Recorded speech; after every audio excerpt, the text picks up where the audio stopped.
yung nilalaman po nung aking paunang salita kanina, na tunay po talaga na nagkakaroon po ng paglilinis. Yun po yung sinasabi niya na pagka magpapalit po ng administrasyon, kaya po kanina pinag-uusapan natin yung 2015 hanggang 2016 kasi noong 2015 po, yun na po yung umpisa ng tinatawag nating paglilinis ng mga ninja cops. Kasi po papasok na po yung bagong administrasyon.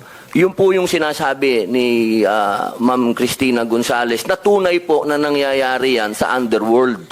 Na kapag ganyan po talaga, napapasok na po yung isang administrasyon na meron po talagang political will, na talagang duruging niyang drug syndicates at paglipana po ng droga, talaga pong yung mga may alaga, yung pong mga tinatawag natin po talaga na talagang yun mga scalawags po talaga, talaga maglilinis po yan. Yun po yung sinasabi. Kaya po yung 2015, bago po pumasok si Pangulong Rodrigo Roa Duterte, naglilinis na po yung mga tinatawag nating scalawags. Maraming salamat po. Thank you.